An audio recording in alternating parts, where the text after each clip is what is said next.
Great, welcome everyone. I'm going to get started right away because we only have 30 minutes together today. But welcome to a studio visit with Jessie Henson in conjunction with Poetics at the Afterimage, curated by Katharine DeLamater. A quick note to start, closed captioning is available for all of our webinars, including this one. If you would like to turn on subtitles, you can navigate to the bottom of your Zoom screen, click on the CC button, and then click Show Subtitles. You can also hide them that way. For those of you who are new to Dieudonné, Dieudonné is a leading nonprofit cultural institution dedicated to serving established and emerging artists through the collaborative creation of contemporary art using the process of hand papermaking. Today, Jessie Henson and Katharine DeLamater will be in conversation discussing Jessie's work. Jessie Henson is a featured artist in the online exhibit Poetics of the Afterimage, curated by Katharine. Poetics of the Afterimage highlights works from Dieudonné's collection that interact with material poetics and the impressions that words and images create. The remnants of an effective piece of writing or an arresting visual create a lasting imprint on our sensibilities. These imprints circulate through our beings long after the initial encounter has ceased. As we carry these phrases and images through our lives, they accumulate and interact with all of our lived experiences. Across these works, several themes emerge: narrative map making, abstraction of the representational, and unconventional applications of familiar objects. The works in this exhibition highlight a variety of approaches to language and its afterimage that utilize handmade paper. A few technical notes. This talk will last about 30 minutes. If you have any questions, feel free to navigate to the bottom of your Zoom window and click the Q&A function. You can enter your question there. All of your questions will be answered live throughout the session. Sometimes we wait until the end of the session to answer questions, but since this webinar is so short, we're just going to go ahead and integrate them into the talk. The session will be recorded and made available on our website in about 2 weeks. If you're interested in watching any of our previous webinars, just navigate to the Dieudonné YouTube channel or the events page on our website to access video links. Now, a quick introduction for both of our speakers. Jessie Henson employs notions of labor and time in her art making, seeking ways in which repetitive actions of daily life accrue, build meaning, and refigure the background. The resulting forms often resemble environments, maps, landscapes, and scientific diagrams of the natural world. Merging the vernacular of drawing, sculpture, and tapestry, she blurs the boundaries between these worlds and pushes material elements to the threshold of disintegration under their own force. Jessie Henson's work has been exhibited nationally and internationally with shows in New York, Los Angeles, Mexico City, and Berlin. Select residencies include Bemis, sorry if I'm mispronouncing that, Center for Contemporary Art, the Wingate Fellowship at Urban Glass, the Laundromat Project, and the Bronx Museum of Art. Henson received a community fellowship from Dieudonné Paper Mill in 2019 and a residency at the Santa Fe Art Institute in 2021. Henson received her BFA from the Corcoran College of Art and Design and MFA from Rutgers University. Katharine DeLamater received her MFA in Book Arts from the University of Iowa Center for the Book after first learning about hand papermaking at Mount Holyoke College. She has interned at Paste Paper, Dieudonné, and the Boston Paper Collective. Katharine has taught classes at the University of Iowa Center for the Book, Dieudonné Paper Mill, the Morgan Conservatory, and Polka Press. Her artist books are held in the Special Collections Library at Kenyon College, the Bainbridge Museum of Art, and private collections. Katharine was the Dieudonné West Bayview Fellow from 2020 to 2021, the Iowa Arts Fellow from 2017 to 2018, and she received support to study at Penland School of Craft 2015 and Haystack Mountain School of Craft also in 2015. Her writing on authorship and collaboration was published by Hand Paper Magazine in 2019, and she lives and works in Brooklyn. Katharine, I'm going to hand it off to you. Thank you both for being here. Thank you. Yeah, well, thank you, Willa, for that introduction and for everybody coming for our studio visit today. When John Shorb had approached me about doing a webinar for this show, I initially said, I know exactly who I want to talk with, and it was Jessie. because her work had been kind of so central to the curation of the show, specifically because of both the familiar and the unfamiliar, and knowing that it is paper, but it really looks like fabric, as well as the imagery of shadows and all of those sorts of things. So I'm really happy to have Jessie here with us today to talk a little bit more about her studio practice. Jessie, do you want to tell us a little bit about what you had, while we kind of have this slide up from the show, what you had thought about originally when starting your fellowship at Dieudonné? Yeah, I mean, so I've been working on this sewn on paper body of work for several years now, but my background is sculpture, and that's how I approach the pieces. I started doing embroidery because I'm not somebody who draws. So paper to me, it was a new relationship altogether. And I've made a whole series on white paper, store-bought paper, and I had done like some very, very basic paper making in high school, and that's it. So I never thought about it again. But with these pieces, I was doing a lot. I did a whole series of white on white, and I really loved this idea of the monochromatic, and I wanted to do that with color, but I didn't want to paint on the paper. I wanted the color to be embedded in the paper. I wanted the color to be part of the body of the paper, because the paper itself became so central. And so I was able to take a class, and I made this series of work that's up right now. That the title of this series is called "I Offer You This Jungle," and the backgrounds of all those pieces are linen pulp. So I was painting really quickly, just like making as many sheets as I could. I was just trying to play around. I mean, it was one of the classes. It wasn't a long class. It was an evening long, just like a few hour workshop. And so I just made as much as I could. And then I loved what I did. I loved just getting to go back in and sew on that paper. A lot of it was too thin to work with, but some of it wasn't. And so these pieces came out of that. And I loved everything about it, like the edging being uneven, the paper feeling like it was in like equal to the thread, so that it wasn't just sitting on top of it. They were married to each other. And so then when I came into the fellowship, I had, with all of these, so with the background, the embroidery that I was doing before I started this series, I did some hand embroidery, and that's all really small. And then eventually I got access to an industrial sewing machine, and I was able to start making these pieces larger.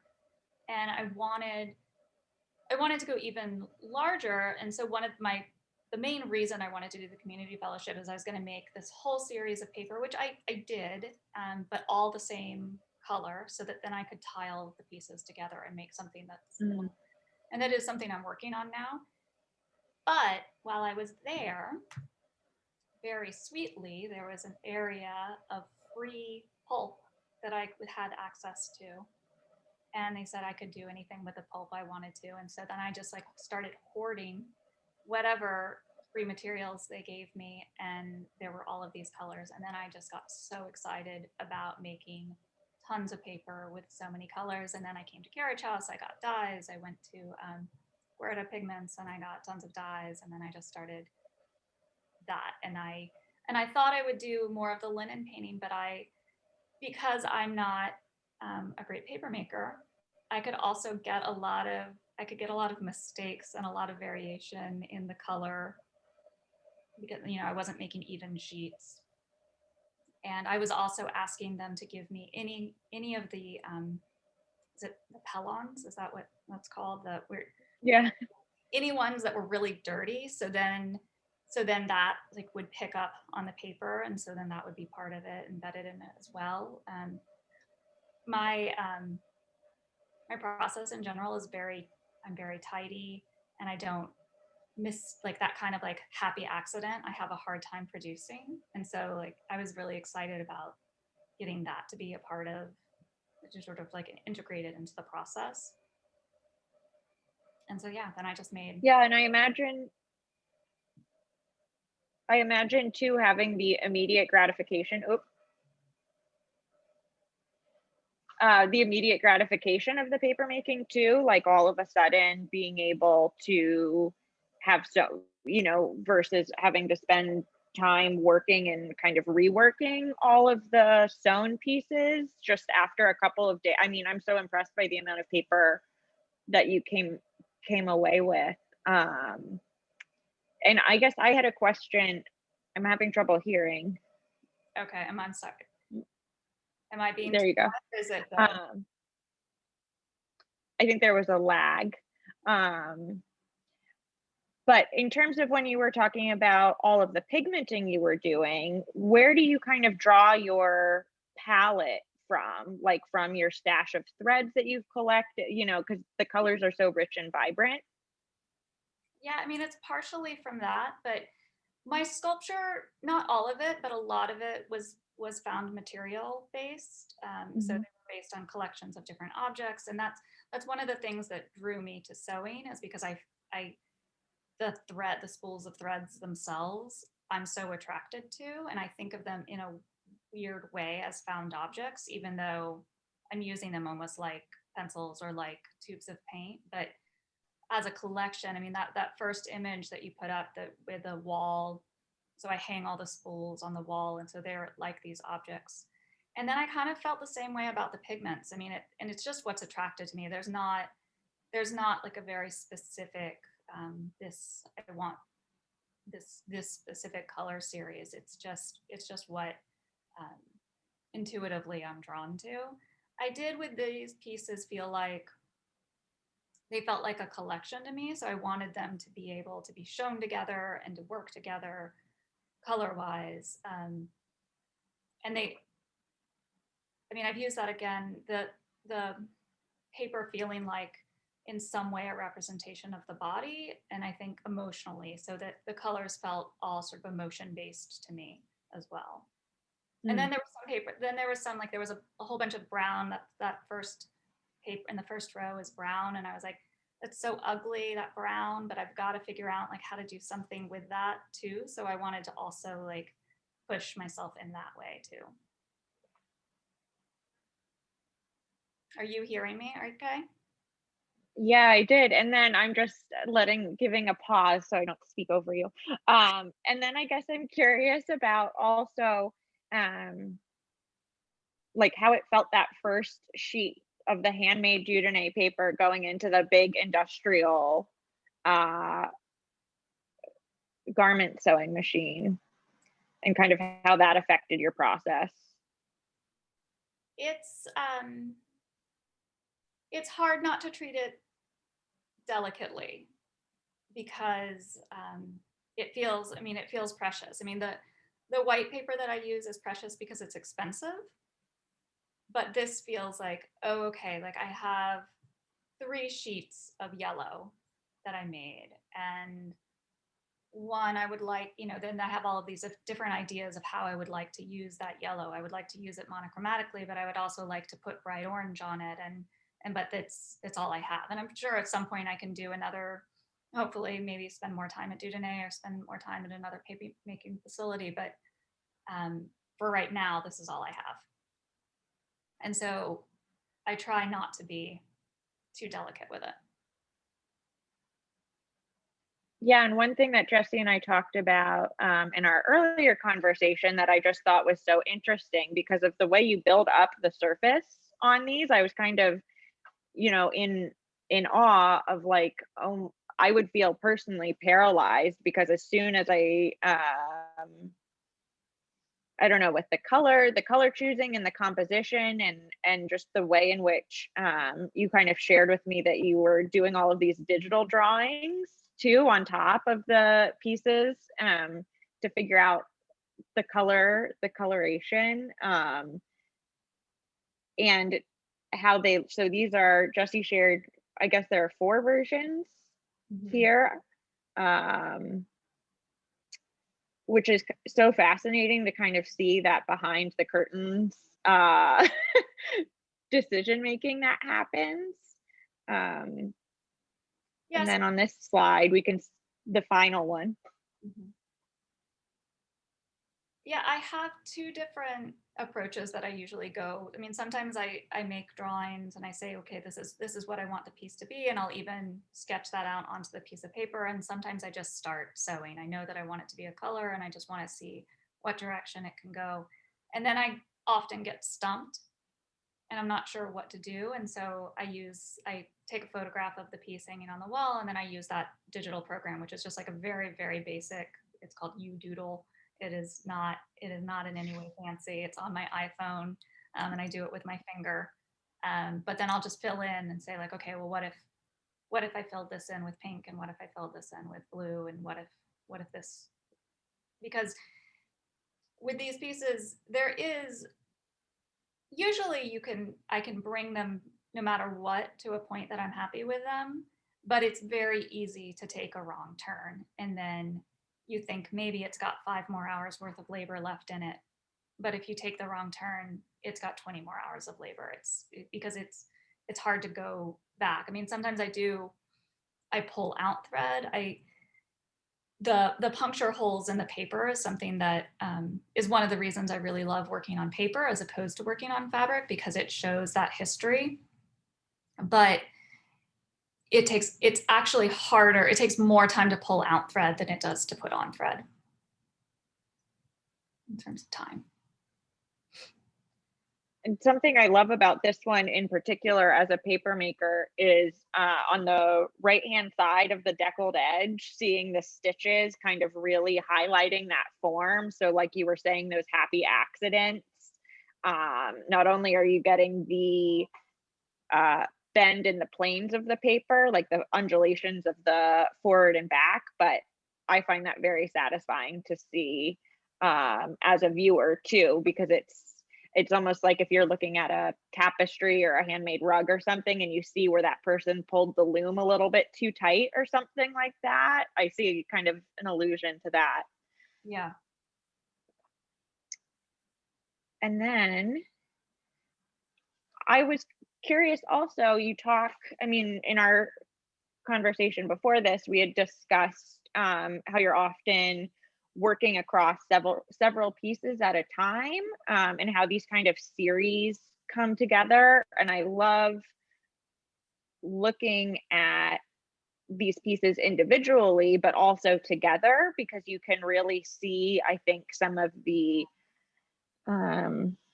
what I was really interested in, like these shadowy forms. Is it a bird in the sky? Is it a reflection of a mountain on a lake, or that sort of thing? So could you talk to us a little bit about how you think of, composing these series thematically and otherwise?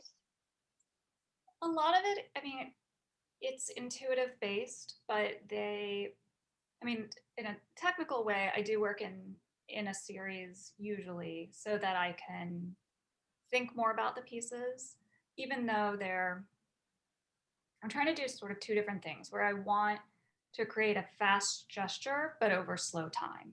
And so with these in particular, one of the things I've thought about, I mean, the one, the lighter, the greener piece on this, I'm not sure screen wise, but a lot of these pieces that I made with Dudene, I've been thinking about breathing and about air and how you could create something so light with something more solid, and how that kind of accumulation, again, like thinking about breath and air, of it being an accumulation of something that we repeat over and over and over again. And so with a thread, that repetition is really important to me. And then also with these, I wanted to express my own, that there are different emotional states that we're all in. So sometimes we're really quiet, and sometimes there's a lot right under the surface. Sometimes there's a lot right on top of the surface.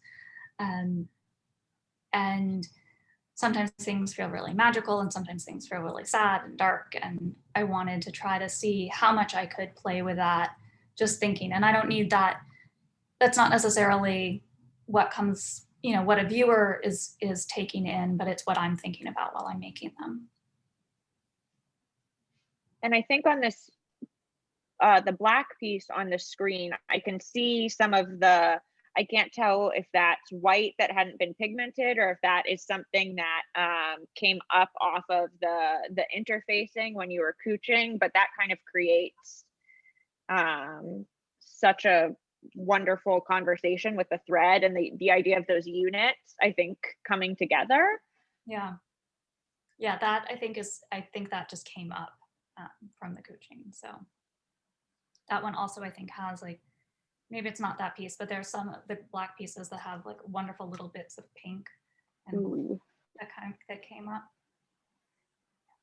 And then we have these that kind of, these gold one, and are these what you're referring to when you're talking about the yellow sheets that you love so dearly? Because these are so kind of wonderful and impactful. I could see why you would be very protective of that shade of yellow. But it also, that yellow was a challenge for me. So when I was making them, I didn't think I needed that many yellow sheets because I didn't think that yellow, I'm a person who gravitates towards blues and pinks. And so yellow didn't seem like it was going to have that kind of impact once it came to the studio. And then once it did, I realized that, oh, actually, I am much more drawn to it. And a lot of, I mean, it's hard to tell this in these photographs, but a lot of that thread is actually gold. So, and that one of no, they probably both also have a little bit of 24 karat gold leaf on them as well. So these pieces are really alive in person. The metallic thread has so much variation when you move around it, and then the gold leaf does the same thing. So it just the pieces are incredibly dynamic, and that gold, I think I think on the last slide that we have has that statement that I was making about work. And so thinking about armor, this statement in these pieces, that there was sort of a sister piece along with this darker piece that was also on grade paper, but with gold and with 24 karat gold. And so I've done a whole lot this year with gold and with gold leaf, and thinking about it as adornment and armor and how we protect ourselves personally and emotionally, and just even the way we dress up, what we put on with clothes and makeup, and but also just emotionally what we do to be able to survive, especially at this time. Yes, and something I love in particular about this piece is how you kind of pulled the sheet apart and kind of create, I mean, you could do that with not handmade, with commercially made paper, but it just wouldn't be the same. And so that idea of like the light cracking through, I really love, and it's kind of bringing a highlight to the piece in the way that the 24 karat gold leaf does, but it's also because of an absence that you're getting a highlight, which I think is really fascinating. Did you experiment in any other ways with kind of like sculpting the shape of the sheets in that way? Or I did a series of these where I tore the pieces of paper, and it was so with different tears and playing with it, with a few of them had gold leaf coming through in that space of absence. And it felt, I mean, because the paper, that it was handmade and that it was precious, it was really, it felt really scary to do. And it was one of those moments, that you have in your studio where I felt really stuck, and I needed to do something that seemed radical, and somehow ripping this paper in half, like the most radical thing that I could do in that moment. And then how to make something from that, not mistake, but act. Because yeah, just the well, and I almost I'll be quiet. You go. Zoom is awful. Someday, very soon, we all get to like be in a room. All of you guys can come to my studio. You're welcome.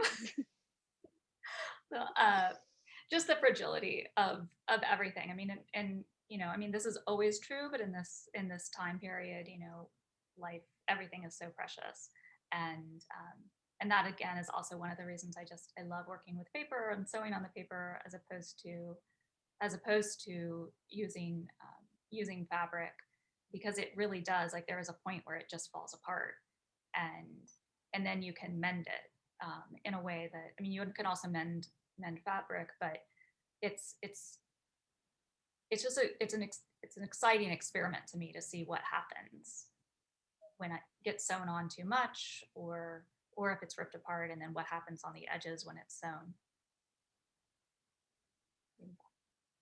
Yeah, and I had even been, well, I had just kind of also been thinking, as a paper maker too, just, you know, should you have an experience to be back at Dieudonné, the idea of tearing the sheets while they're wet and that sort of thing, to see what, you know, what kind of could come about, or really kind of pushing that too thick, you know, the differences of weight of the sheet, now that you have kind of your foundational skill set built. I'm just inspired by those possibilities, which I think is always the hallmark of a good fellowship experience. When you come away with a beautiful body of work and then have 10 more directions that you want to pursue.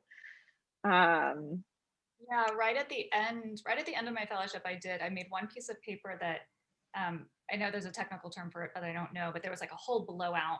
And so there's a hole in the middle and it all squished down on the side. And I spent like 2 solid days trying to recreate that mistake, because I was so, but then I couldn't figure out how, like, I was like, what did I do wrong that made this beautiful thing happen? So I know that's the magic of paper making. That's what keeps everybody right in pursuit of both the perfect white sheet and then like recreating the perfect mistake. Well, I guess in closing, we had talked a little bit. I had commented in our conversation before this about how much I enjoyed kind of the poetic beauty of the titles that you select, and I was asking if you would be willing to share, kind of as a point of departure with everybody, some of the poets that you really enjoy, you know, spending time with, especially in this past year, kind of whose work you turn back to time and again. yeah, right now I'm reading Ada Limon, I think is how you say her last name. I'm not 100% sure, but she's a new poet to me, and I've really been loving her. And then my 2 like absolute fallbacks are Naomi Shahid Nye, that I always return to. There's one poem in particular called Kindness that I read all the time, and if any, you know, there's any sort of poem chain letter, that's the one I send. And then also Billy Collins, who I just find sort of irreverent, and I've taken several of his lines as titles. Wonderful. Yeah. Wonderful. Well, thank you for sharing this time and space with me today, and sharing, you know, all of your work with Dieudonné and the community. I haven't seen any questions come up so far. I am not sure if Willa has any for us, or if there's anything else that you'd like to share in closing. No questions, just FYI. Okay. All right. Great. Well, It was a wonderful thank you guys very much. Thanks, Catherine. Yeah, thank All you right. for being here today. And thank you everyone for attending. Yeah, this was a really lovely event. And I hope to see you all soon at the next webinar. Have a good rest of your day. Thank you. Bye, everybody.